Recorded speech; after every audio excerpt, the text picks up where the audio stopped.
So you bought solar panels, thought it would solve all your energy problems, but the system is still not saving money. Well, you're not alone. Here are 7 reasons why this might be happening, what to do about each one, and how to avoid it in the future. First, if you don't have a battery, you might be using your energy at the wrong time. So let's adjust your energy habits. Solar panels generate electricity during the day. But if most of your usage happens in the evening, for example, you get home from work and turn on the dishwasher, you're missing out on using that free electricity whilst your panels are actually working. So here's the solution. It comes down to 2 things: understanding your inverter capacity and sequencing. Let's start with your inverter. If you've got a 3.6 kilowatt inverter, that's the maximum amount of power your home can take from solar at any one time. Anything above that, you'll start pulling from the grid. Now, even when your home is empty, you've got something called a base load. That's typically around 100 to 300 watts, which covers things like your fridge, freezer, your broadband router, and anything left on standby. So, during the day, your solar will comfortably cover that. Where people go wrong is running multiple high usage appliances at once. Things like washing machines, electric showers, dehumidifiers, or even electric lawnmowers.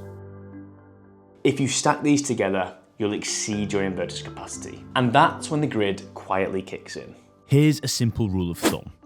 If it spins, if it heats up, or if it cools something down, it's a high usage device. So when I say sequencing, all I mean is this. Try to run one high usage appliance at a time, especially during the day. For example, don't run your washing machine and tumble dryer together, run one, then the other. Because something like a tumble dryer on its own can use up to 5 kilowatts, which is more than your inverter can handle in one go. And the key point to remember is this: use your appliances when the sun's up. If you have a modern appliance, you should schedule when they cycle. That's how you maximize your solar, reduce what you pull from the grid, and get the most value out of your system. But there's an even better solution.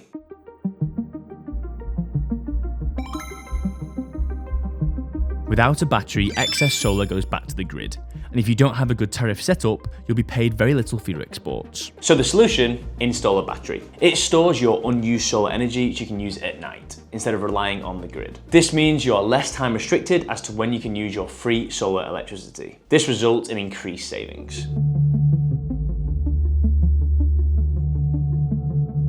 Third, you're on the wrong tariff.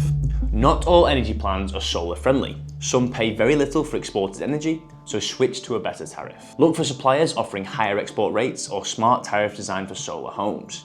If you have an EV, you can get even better rates through tariffs like Octopus Intelligent Go, which allow you to charge your batteries from the grid when it's really cheap to buy electricity.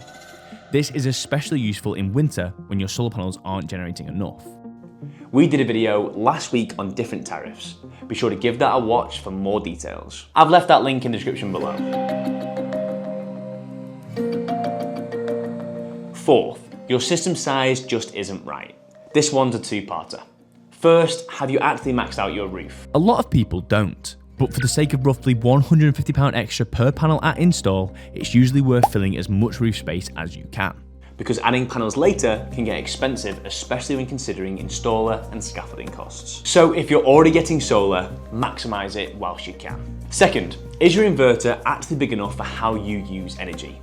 This is where people get caught out. Your installer should be looking at your annual usage and your lifestyle, then recommending an inverter that matches it.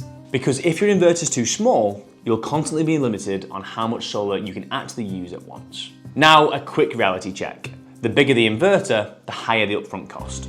And in some cases, you may also need DNO approval, which can slow things down. We've actually done a full video explaining that, so if you're not sure what that means, go check it out on the channel. I'll leave the link in the description below. The key takeaway is this: don't just think about how many panels you're getting. Think about whether your system is actually designed around how you use energy day to day. If you've noticed a drop in performance, there are some quick checks you can do to make sure nothing is hindering your power generation. First, shading. A string of solar panels that aren't optimized will only work as well as the worst performing module. So, a shaded panel can become the weak link in the chain, and every panel on that same string drops its performance to match it. Ask yourself, has anything changed since installation?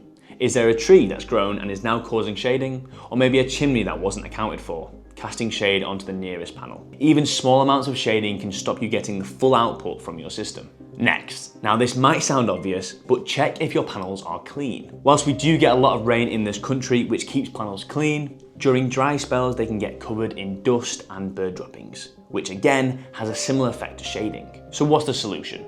Start with a visual check. Look for anything causing new shading and see if it can be trimmed, removed, or worked around. Then check the condition of your panels. If they're dirty, it might be worth getting them cleaned. There are specialist solar panel cleaners across the UK, and some window cleaners will also offer this service. If all else fails, check with your installer or the manufacturer. Your panels will likely have come with a performance warranty. So if they're underperforming against the manufacturer's benchmark, there could be an issue that can be addressed under warranty. Keeping your panels clear and clean will help make sure your system is performing as it should. It's possible you have a fault in your system and nobody's noticed. Now this might sound silly, but imagine if your solar panel system had stopped working and nobody was even checking. You get your monthly bill and you realise you weren't saving. So ensure you regularly check your inverter app to ensure everything is running as it should. If you think something isn't quite right, give your installer a call. If they're anything like iHeat, they should be able to diagnose remotely and walk you through your options. This is one to do before the installation has happened. Make sure you're upfront with the installer about your future energy plans. What I mean by this is if you're intending to get EVs, add heat pumps, or expand your family so the household uses more electricity, let them know before you go ahead so they can correctly scale the system in line with your future needs. If you don't, you run the risk of a system that meets your needs right now, but maybe not in a few years. Solar works, but only when it's set up and used properly. Preventing the issues in the first place is the best practice. Additionally, fix issues in your current system and you'll start seeing real savings. And if you're not sure where to start, get a proper system check. It can make all the difference. Thanks for watching. This has been iHeat.